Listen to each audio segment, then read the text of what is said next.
విశ్లేషణ అనే కార్యక్రమం ద్వారా ఉన్నతమైన దేవుని సంగతులను మహాజ్ఞానముగా నేర్చుకుంటున్నటువంటి మీ అందరికీ మన ప్రభువును రక్షకుడునైన యేసుక్రీస్తు వారి పేరిట నా హృదయపూర్వకమైన వందనములను తెలియజేయుచున్నాను.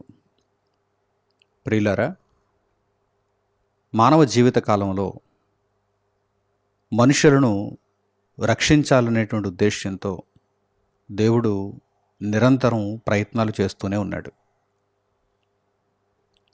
మనిషి బ్రతికి ఉండగా మనిషిని కాపాడుకోవాలి, మనిషి యొక్క ఆత్మజ్ఞానమును నేర్పించి ఆత్మను రక్షించుకునే విధంగా మనిషికి అవకాశాలను దయచేసి తనను ఎలాగైనా నిత్యత్వం కొరకు కాపాడుకోవాలి అనేటువంటి ఉద్దేశ్యం తండ్రి అయిన దేవునికి ఉంది. అందుచేతనే మనిషి పాపము చేసిన తర్వాత చేయి విడిచిపెట్టకుండా మనిషిని పట్టించుకోకుండా ఆయన ఉండలేదు. మనిషిని పట్టించుకున్నాడు ఆయన. ఈ విధానాన్ని ప్రారంభ కాలం నుంచి కూడా మనం చూడొచ్చు.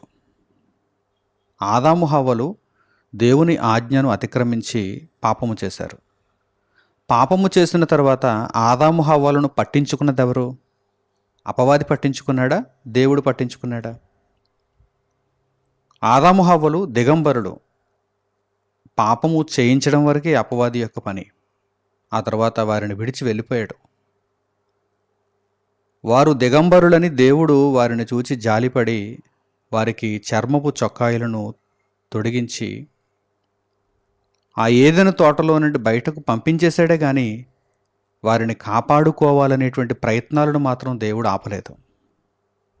వారిని రక్షించుకోవాలి, ఎలాగైనా సరే వారికి నేనేంటో తెలియాలి, వారికి నా గుణగణాలు అర్థం కావాలి, వారికి దేవుని పట్ల భయభక్తులంటే ఏంటో తెలియాలి, దేవుని జ్ఞానమును వారు గ్రహించాలి అనేటువంటి ఉద్దేశ్యం దేవునిలో మనకు కనిపిస్తుంది. అలాగే ఇశ్రాయేలీలను కూడా మీరు చూడండి. ఇశ్రాయేలీలు కూడా దేవుని ధర్మశాస్త్రమును అతిక్రమించినప్పుడు దేవుడు వారిని పూర్తిగా చేయి విడిచిపెట్టి ఇక వారిని కాదనుకోలేదు. వారిలో ఒక శేష భాగమునైనా సరే నా దగ్గరకు తీసుకోవాలని దేవుడు కోరుకున్నాడు. ఇశ్రాయేలీలను సమూలంగా పంపించేశాడా? లేదు. శేషమైనా సరే నా వైపు తిరుగుతుంది. ఆ తిరిగే శేషము కొరకైనా నేను ఆలోచించాలి. నేను వారి యొద్దకు ప్రవక్తలను పంపించాలి. వారికి నా మాటలను తెలియపరచాలి. వారిని దండించి వారిని శిక్షకు లోను చేసి వారిని మార్చాలి అనేటువంటి ఉద్దేశ్యం దేవునిలో మనకు కనిపిస్తుంది.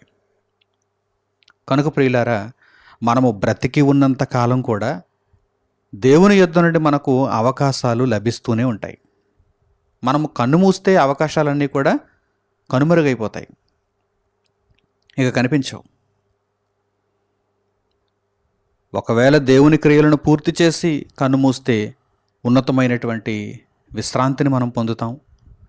దేవుని కొరకు బ్రతకక పాపములోనే ఉండి రక్షణ నొందని ఆత్మగా మనము దేహాన్ని విడిచిపెడితే నిత్య నరకాగ్నికి తరలింపబడతాం. ఇక అక్కడ మారేటువంటి అవకాశం మనకు లేదు.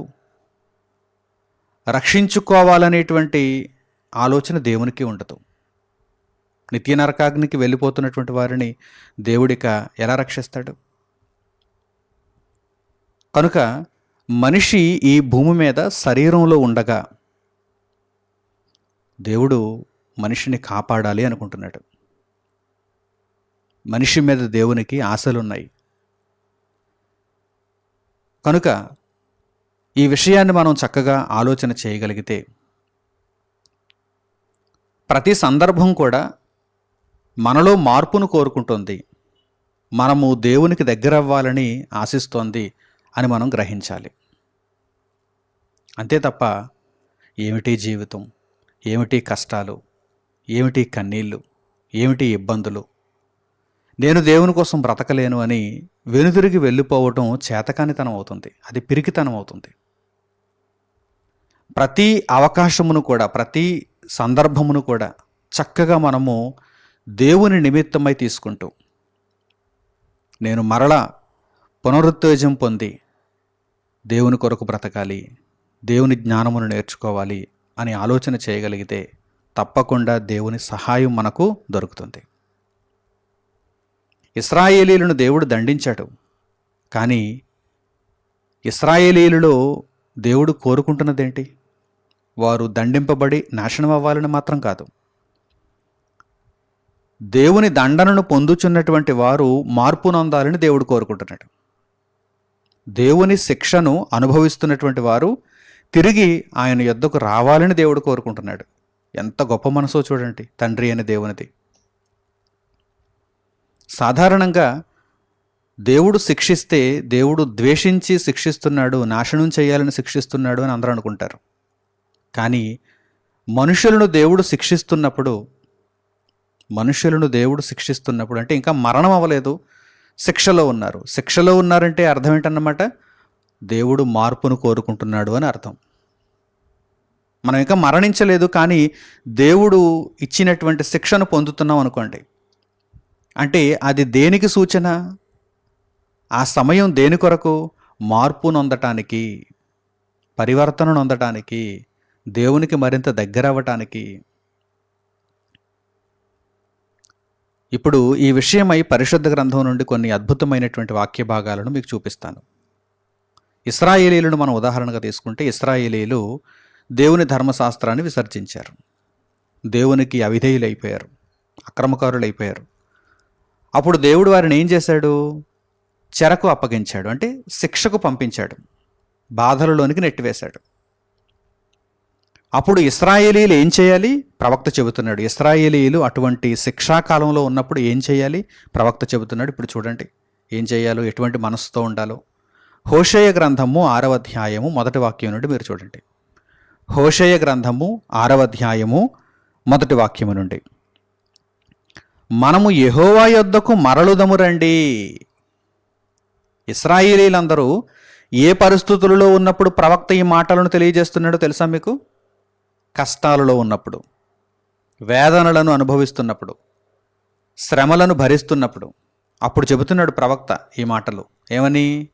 మనము యెహోవా యొద్దకు మరలుదము రండి, అంటే తిరిగి మన దేవుని దగ్గరకు వెళ్ళిపోదాం రండి, మన దేవుని వైపు తిరిగిపోదాం రండి. ఈ కష్టం ఎందుకు వచ్చింది? ఈ బాధ ఎందుకు కలిగింది? ఈ వేదన ఎందుకు ఎదురైంది? ఈ శోధనలో మనం ఎందుకున్నాం? దేవుని వైపు తిరగడానికి, దేవునిలో మరింతగా ముందుకు కొనసాగటానికి. ఇప్పటికే నేను దేవునిలో ఉన్నానండి, అయినా సరే శ్రమను అనుభవిస్తున్నాను అంటే ఇంకా మీరు దేవునికి దగ్గర నిమిత్తం దేవుడు ఈ శ్రమను అనుమతించాడు. ఇది దేవుని జ్ఞానం.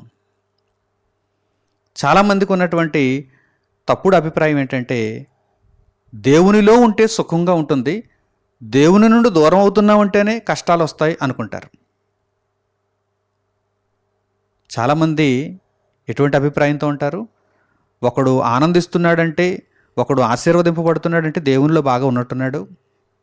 ఒకడు కష్టాలను, ఇబ్బందులను, వేదనలను అనుభవిస్తున్నాడంటే దేవునికి బాగా దూరం అయిపోయినట్టున్నాడు అని అనుకుంటారు. దేవునిలో ఉన్నప్పుడు కూడా కష్టాలు ఎదురవుతుంటాయి. మనము దేవుని కొరకు బ్రతుకుతున్నప్పుడు కూడా శ్రమలు, శోధనలు ఎదురవుతుంటాయి. మరి వాటిని ఎలా మనం తీసుకోవాలి అనగానే, ఇంకా దేవునికి దగ్గర అవ్వటానికి, అంటే దేవునిలో మనం ఉన్నటువంటి ఆ బ్రతుకు దేవునికి ఇంకా సరిపోలేదు, ఇంకా పరిపూర్ణ దశకు మనలను తీసుకుని వెళ్ళటానికి మరిన్ని శ్రమలను దేవుడు మనకు అనుగ్రహిస్తాడు. అంటే మరింతగా మనం దేవుని దగ్గరకు వెళ్ళిపోతామని. ప్రియులారా, ప్రతి సందర్భాన్ని కూడా మనము దైవికంగా ఆలోచన చేయగలిగితే, అది శ్రమైన, సంతోషమైన, ఏ పరిస్థితి అయినా సరే నన్ను దేవునికి మరింత దగ్గర చేయాలి అని మనం నేర్చుకోవాలి. ఇక్కడ ఈ సందర్భాన్ని మనం చూస్తున్నప్పుడు ఇశ్రాయేలీయులు ఇబ్బందులలో ఉన్నారు, కష్టాలలో ఉన్నారు, వేదనలు అనుభవిస్తున్నారు. అప్పుడు ప్రవక్త ద్వారా ఇశ్రాయేలీయుల యొద్దకు పంపబడినటువంటి దేవుని వాక్కు ఎలా ఉందో చూడండి. మనము యెహోవా యొద్దకు మరలుదము రండి, ఆయన మనలను చీల్చివేసెను. ఆయన మనలను చీల్చివేసెను అంటే ఇశ్రాయేలు గోత్రములన్నీ కూడా చీల్చివేయబడ్డాయి, పంపివేయబడ్డాయి, శత్రువుల దగ్గరకు పంపివేయబడ్డాయి, మరలా దాస్యంలోనికి వెళ్ళిపోయారు. ఒక భయంకరమైనటువంటి భరించలేనటువంటి చెరలోనికి ఇశ్రాయేలీలు పంపబడ్డారు. అందుచేతనే వారిని గూర్చి వ్రాయబడిన మాటలను చూడండి. ఆయన మనలను చీల్చివేసెను, ఆయనే మనలను స్వస్థపరచును. ఆయన మనలను చీల్చివేసెను, తిరిగి మనలను బాగు చేసేది ఎవరు? ఆయనే కదా. కనుక ఆయన దగ్గరికే వెళ్దాం, ఆయన దగ్గరికే వెళ్దాం. అంతే తప్ప మిగిలినటువంటి మార్గాలు ఏమిటి అని ఇక్కడ మీరు ఎదురు చూడకండి, అన్వేషించకండి. వాటి వలన మీకు చివరకు నష్టమే తప్ప ఎటువంటి లాభం ఉండదు. మన దేవుని యొద్దకే మనము తిరిగి వెళ్ళాలి. ఆయన మనలను చీల్చివేసనా మరింతగా దగ్గర చేసుకోవటానికే, మరింతగా మనలో భక్తిని పెంచటానికే, మరింతగా మనలో నీతిని పెంపొందించటానికే ఆయన మనలను చీల్చివేసను. ఆయనే మనలను స్వస్థపరచును. ఆయన మనలను చీల్చివేసను, ఆయనే మనలను స్వస్థపరచును. తర్వాత 2 దినములైన తరువాత ఆయన మనలను బ్రతికించును. ఆయన మనలను కొట్టెను, ఆయనే మనలను బాగు చేయును. ఆయన మనలను కొట్టెను, ఆయనే మనలను బాగు చేయును. ఎందుకు కొట్టెను? ఇశ్రాయేలీయులను దేవుడు ఎందుకు కొట్టెను? ఇశ్రాయేలీయులను దేవుడు ఎందుకు చీల్చివేశాను? వారిలో ఉన్న చెడుతనమును బట్టి. వారు ధర్మశాస్త్రాన్ని విసర్జించారు, దేవుడు వారిని చీల్చివేశాడు. వారు దేవునికి అవిధేయులుగా బ్రతుకుతున్నారు, దేవుడు వారిని కొట్టాడు. ఇప్పుడు మరలా వారు దేవుని వైపు తిరిగితే దేవుడు వారిని ఏం చేస్తాడు? స్వస్థపరుస్తాడు, దేవుడు వారిని బాగు చేస్తాడు. మీకు అర్థమవుతుందా? ఉదాహరణకు ఒక వైద్యుడు ఉంటాడు, ఒక రోగి ఉంటాడు.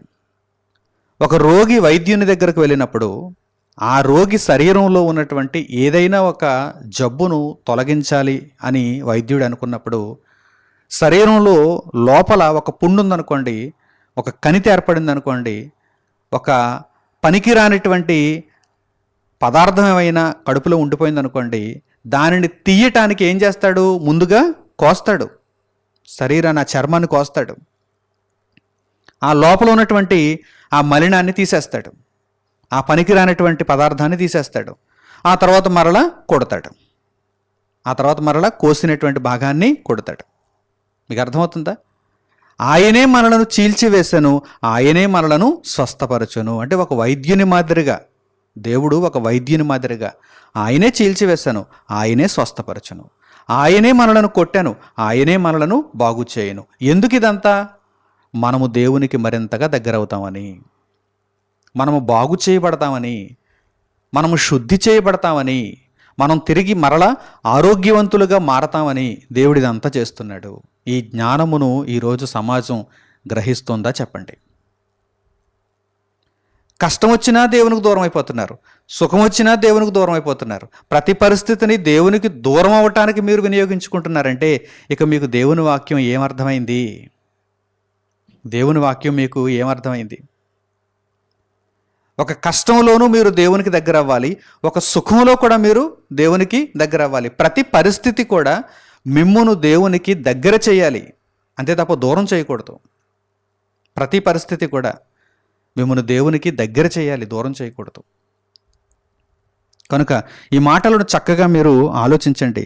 ఆయన మనలను చీల్చివేసెను, ఆయనే మనలను స్వస్థపరచును. ఆయన మనలను కొట్టెను, ఆయనే మనలను బాగు చేయును. 2 దినములైన తరువాత ఆయన మనలను బ్రతికించును. మనము ఆయన సముఖమందు బ్రతుకున్నట్లు 3వ దినమున ఆయన మనలను స్థిరపరచును. దేవుడు మనలను శ్రమలోనికి పంపించాడా? దేవుడు మనలను శిక్షలోనికి పంపించాడా? మరలా ఆయనే మనలను బాగు చేస్తాడు, ఆయనే మనలను స్వస్థపరుస్తాడు. ఇదిగో కొన్ని దినములు ఆగండి, కొంత సమయం మీరు నిరీక్షణతో ఉండండి, కొంత సమయం మీరు ఓపిక పట్టండి. దేవుడు తప్పనిసరిగా మిమ్మను బాగు చేస్తాడు, రక్షిస్తాడు, స్వస్థపరుస్తాడు. ఇంకా క్రింది మాటలు కూడా చూడండి, తరువాతి వాక్య భాగం. యెహోవాను గూర్చిన జ్ఞానము సంపాదించుకొందము రండి. ఈ సమయంలో మీరు ఏం చేయాలి? ఒక శ్రమలో మీరు ఉన్నప్పుడు, ఒక ఇబ్బందిలో మీరు ఉన్నప్పుడు, ఒక వేదనలో మీరు ఉన్నప్పుడు, ఒక కష్టంలో మీరు ఉన్నప్పుడు ఏం చేయాలి? యెహోవాను గూర్చిన జ్ఞానమును సంపాదించుకోవాలి.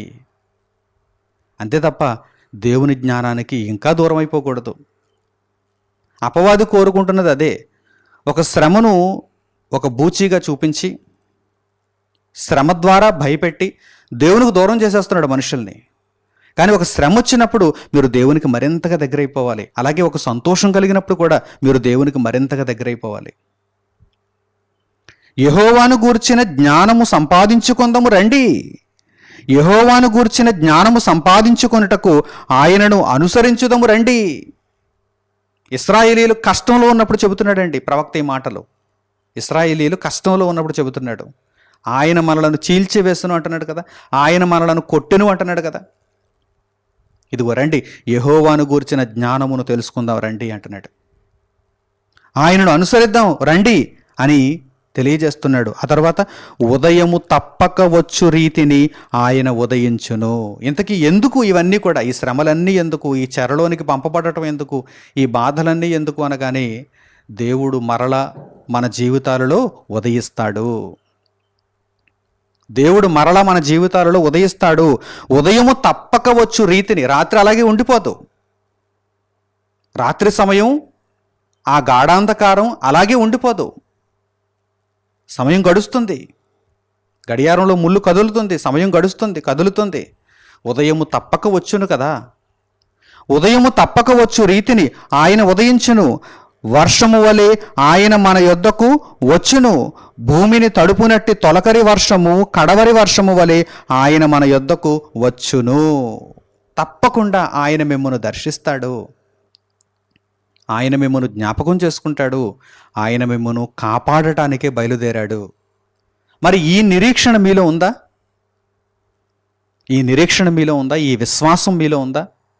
ఉంటే గనుక ఏ కష్టానికి కూడా మీరు లొంగిపోరు, ఏ శోధనకి కూడా మీరు భయపడరు. దేవునిలో మరింతగా ముందుకు వెళ్ళిపోతారు. మరింతగా మీరు బలమును పొందుతారు. మరలా నూతనమైనటువంటి ఉత్సాహముతో చిగురు పెడతారు. ప్రియులారా, ఈ మాటలన్నీ కూడా దేవుడు మనకు అనుగ్రహించుచున్నటువంటి జీవపు మూటల వంటివి. మనలను బాగు చేయటానికే దేవుడు ఇదిగో ఈ పరిస్థితులన్నింటినీ మన కళ్ళ ముందు ఉంచాడు. మనలను స్వస్థపరచటానికే, మనలను బలపరచటానికే దేవుడు ఈ పరిస్థితులన్నింటినీ కూడా మన ముందు ఉంచాడు. వీటన్నింటినీ కూడా మనము దేవునికి దగ్గర అవ్వటానికి వినియోగించుకోవాలి. నేరస్తులను శిక్షకు పంపిస్తారు. లోకంలో కూడా లోక న్యాయస్థానాలు నేరస్తులను పట్టుకున్నప్పుడు ఆ కోర్టుల్లో, న్యాయస్థానాలలో తీర్పులు విధింపబడినప్పుడు వారిని జైలుకు పంపిస్తారు. జైలుకు పంపబడినటువంటి ప్రతి నేరస్తునిలో కూడా మార్పు రావాలని జైలర్ కోరుకుంటాడు. అలాగే ఆ న్యాయస్థానం కోరుకుంటుంది. అంతే కదండి. అంతే తప్ప శిక్షింపబడుతున్నటువంటి నేరస్తుడు మరింతగా కరడుగట్టినటువంటి నేరస్తునిగా మారిపోవాలని ఎవరైనా ఆలోచన చేస్తారా?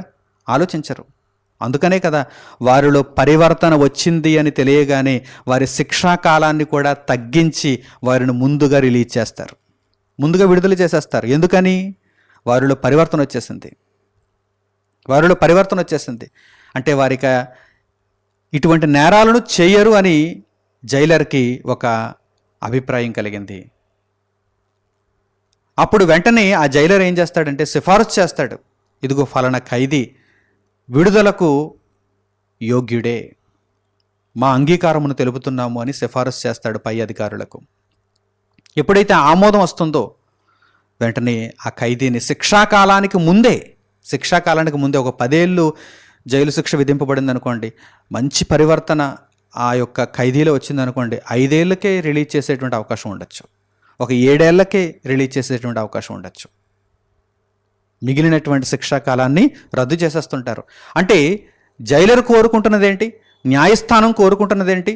శిక్ష విధింపబడినటువంటి ఖైదీలలో మార్పు రావాలి, పరివర్తన రావాలి.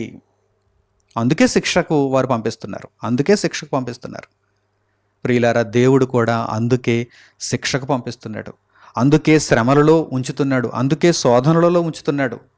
మార్పు రావాలని, పరివర్తన రావాలని. ఎప్పుడైతే మనం దేవునికి మరింతగా దగ్గరైపోతుంటామో దేవుడు ఆ శిక్షాకాలాన్ని కూడా తగ్గించేస్తూ ఉంటాడు. ఆలోచిస్తున్నారా? దేవుడు ఆ శ్రమ కాలాన్ని కూడా తగ్గించటానికి ఆలోచిస్తాడు. ఉదయము తప్పక వచ్చు రీతిని త్వరపడుతూ వస్తాడు ఆయన మన దగ్గరకు. మనలను ఆదరిస్తాడు ఆయన. మన శ్రమను ఆయన తొలగిస్తాడు. మనలను లేవనెత్తుతాడు. మనలను స్వస్థపరుస్తాడు. మనలను చక్కగా ఆయన మార్గంలో నడిపిస్తాడు. బాగా ఆలోచించండి. దేవుడు మనలను దండించేది ఎందుకు అనగానే మనం మారతామని. మనలను కోరుకుంటున్నాడు ఆయన. నిత్యత్వానికి ఆహ్వానిస్తున్నాడు ఆయన. కనుక మార్పు నొందిన హృదయాలతో దేవుని చెంతకు వెళ్ళవలసిన వారముగా మనం ఉన్నాం. మార్పు నొందిన హృదయాలతో. దేవుడు ఇశ్రాయేలీల కాలంలోనే ఈ విషయాన్ని తెలియజేశాడండి. చూడండి, లేవీయ కాండము 26వ అధ్యాయము 23వ వాక్యం నుండి మీరు చూడగలిగితే, ధర్మశాస్త్రాన్ని ఇశ్రాయేలీలకు అనుగ్రహించేటప్పుడే దేవుడు ఈ సంగతిని తెలిపాడు. పూర్వకాలంలోనే. చూడండి, ఈ మాటలను చూడండి, మీకు అర్థమవుతుంది. లేవీయ కాండము 26వ అధ్యాయము 23వ వాక్యం నుండి, శిక్షల మూలముగా మీరు నా ఎదుట గుణపడక నాకు విరోధముగా నడిచిన ఎడల నేను కూడా మీకు విరోధముగా నడిచెదను. మీ పాపములను బట్టి ఇక 7 అంతలుగా మిమ్మును దండించెదను అన్నాడు ఆయన. ఇశ్రాయేలీయులకు ధర్మశాస్త్రమునిస్తూ దేవుడు చెబుతున్నటువంటి మాటలు ఏమిటి? శిక్షల మూలముగా మీరు నా ఎదుట గుణపడాలి. అంటే మీకు ఎప్పుడైతే శిక్ష కలిగిందో, మీలో చెడుతనం ఉన్నప్పుడు నేను శిక్షిస్తాను. అలాగే మీలో భక్తి పరిపూర్ణము చేయటానికి కూడా నేను మిమ్మల్ని శిక్షిస్తాను. శిక్షల మూలముగా మీరేమవ్వాలి? నాకు దూరం అయిపోతారా? వద్దు, గుణపడాలి. మనస్సు గుణపడాలి. ఇంకా ఏమైనా మలినాలు ఉన్నాయేమో వాటిని కడిగి వేసుకోవాలి. ప్రభు అయిన యేసుక్రీస్తులో మరింతగా మీరు ముందుకు కొనసాగాలి. అలా కాకుండా శిక్షల మూలముగా మీరు నా ఎదుట గుణపడలేదనుకోండి, ఆ తరువాత నా ఉగ్రత రగులుతుంది. మరి 7 అంతలుగా మిమ్మల్ని శిక్షిస్తానంటున్నాడు దేవుడు. మరి 7 అంతలుగా. దేవుని యొద్ద నుండి 7 అంతల శిక్షను కోరుకుంటారా? లేక శిక్షను తగ్గించి త్వరగా మీ యొద్దకు రక్షణను తీసుకొచ్చేటువంటి పరిస్థితిని మీరు కోరుకుంటారా? ఇప్పుడు మీరు ఆలోచన చేయండి. ఒక శ్రమ కాలము, ఒక ఇబ్బందులు కలిగేటువంటి కాలము, ఒక వేదనలు అనుభవించేటువంటి కాలము మనకు ఎదురైందంటే దేవునికి మరింతగా మనం దగ్గరైపోవాలి. దేవునికి మరింతగా మనం దగ్గరైపోవాలి. అసలు శిక్ష కలిగేది ఎందుకు అంటే మనము గుణపడటానికే, మనము మార్పును అందటానికే, మనము బాగు చేయబడటానికే అని మనం అర్థం చేసుకోవాలి. ఎప్పుడైతే ఇటువంటి మనస్సు మనలో కలుగుతుందో, అటువంటి ప్రవర్తనను దేవుడు మనలో చూస్తాడో, మన యందు ఆయన జాలి పడతాడు. భూమిని తడిపే ఒక తొలకరి వర్షము, కడవరి వర్షము వచ్చు రీతిగా ఆయన మన యొద్దకు తప్పక వస్తాడు. ఒక ఉదయము వచ్చు రీతిగా ఆయన తప్పకుండా మన జీవితంలో ఉదయిస్తాడు. కనుక ఆ సందర్భాన్ని మనం కోరుకుంటూ, దేవా, ప్రతి పరిస్థితిని కూడా నీకు దగ్గరవ్వటానికే నేను వినియోగించగలుగు నిమిత్తము నాకు నూతన హృదయాన్ని పుట్టించు అని దేవుని దగ్గర మనం వేడుకోవాలి. అన్ని వేళలా కూడా దేవునికి మరింతగా మనం దగ్గరవుతూ వెళ్ళాలి. పాపమును ద్వేషిస్తూ, పరిశుద్ధతను ప్రేమిస్తూ, క్రీస్తు యేసు మార్గములో మనము అనుదినం నూతనంగా మరింత ఉత్సాహమును కూడగట్టుకున్న వారమై ముందుకు వెళుతూ ఉండాలి. అలాగే విలాపవాక్యముల గ్రంథంలో కూడా వ్రాయబడినటువంటి చక్కని మాటలను మీరు చూడండి. విలాపవాక్యముల గ్రంథము 3వ అధ్యాయము, విలాపవాక్యముల గ్రంథము 3వ అధ్యాయము 39వ వాక్యం నుండి మీరు చూడండి.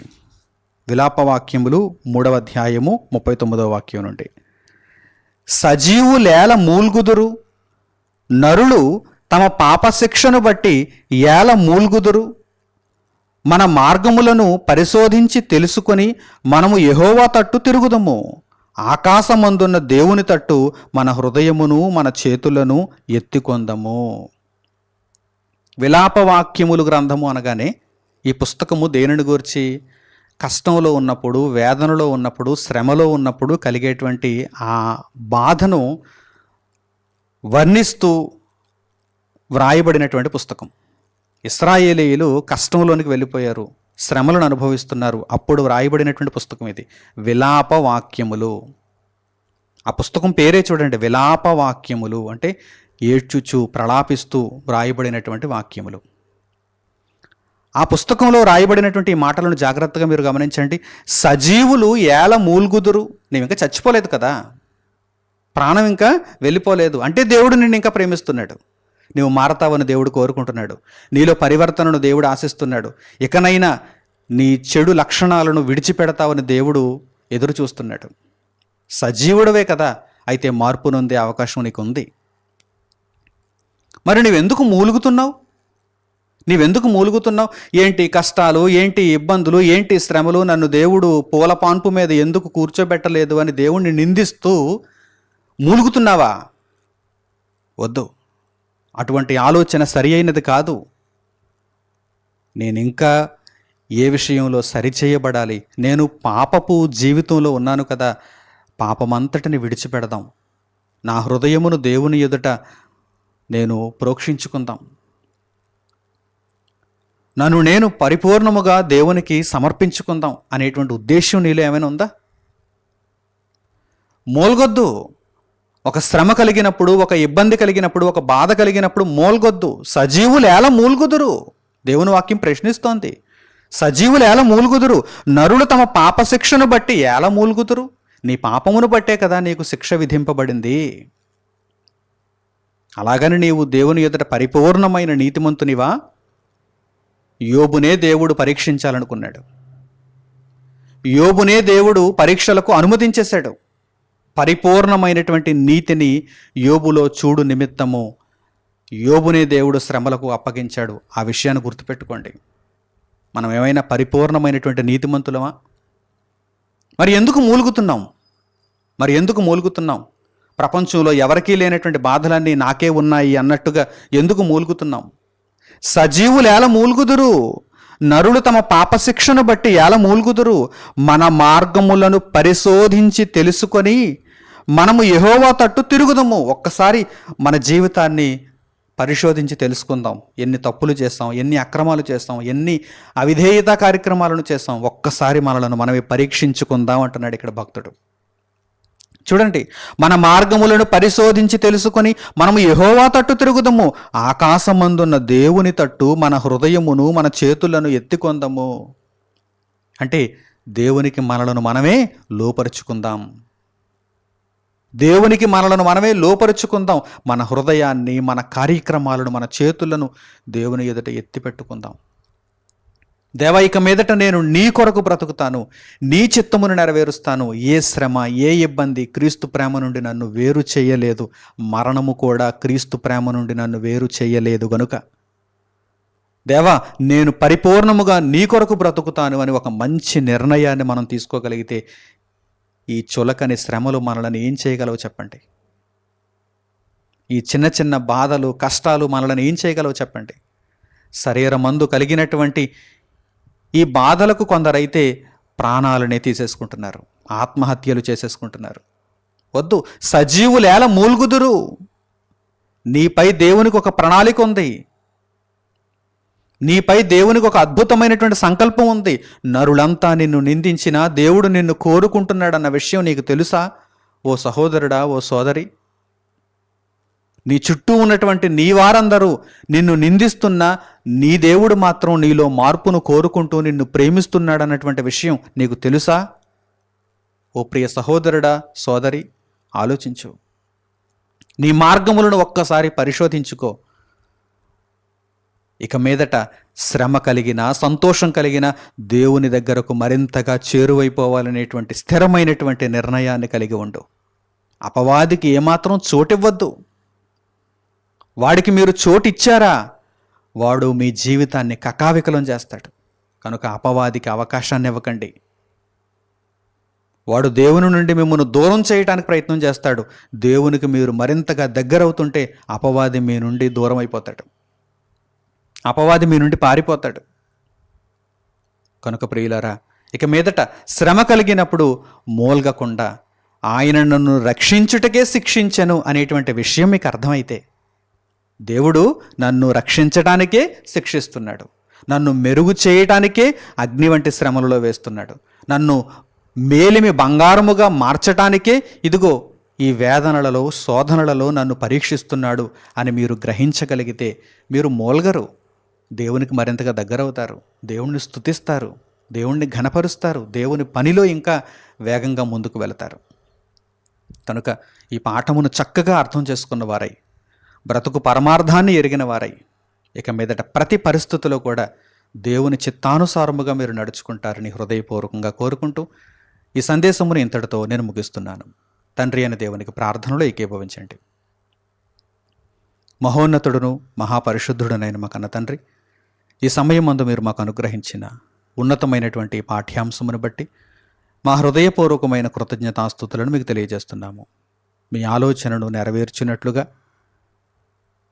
మీ యొక్క సంకల్పమునంతటినీ పరిపూర్ణము చేసుకున్నట్లుగా, మా ప్రవర్తన మీ దృష్టి ఎదుట అంగీకారయోగ్యమగునట్లుగా మమ్మల్ని దీవించండి తండ్రి.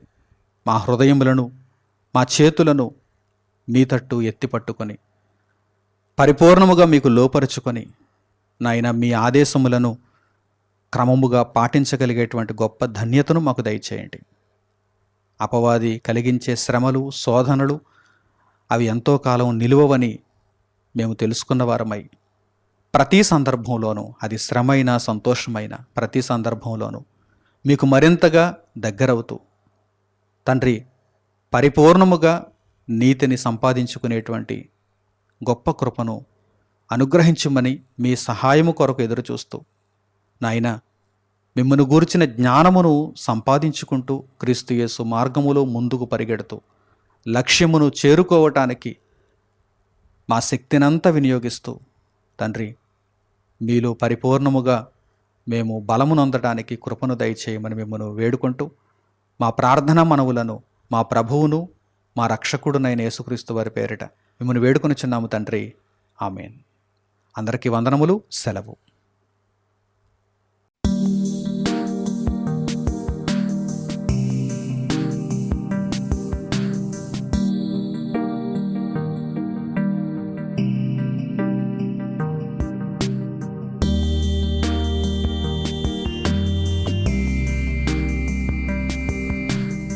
సహోదరులు మణికుమార్ గారు ప్రసంగించిన ఎన్నో ఆత్మ సంబంధమైన సంగతులను ఉచితంగా వీక్షించుటకు మా యూట్యూబ్ ఛానల్స్ను తప్పక దర్శించండి. మా సమాచారమును ఎప్పటికప్పుడు తెలుసుకొని ఆత్మీయ అభివృద్ధిని అందవలనంటే మా యూట్యూబ్ ఛానల్స్ను సబ్స్క్రైబ్ చేసుకోండి. సత్వర నోటిఫికేషన్ కొరకు సబ్స్క్రైబ్ బటన్ ప్రక్కన ఉన్న బెల్ సింబల్ను క్లిక్ చేయండి. మరిన్ని వివరాలకు మీరు సంప్రదించవలసిన మా ఫోన్ నంబర్స్ 8978414178 మరియు 8333927666. ధన్యవాదములు.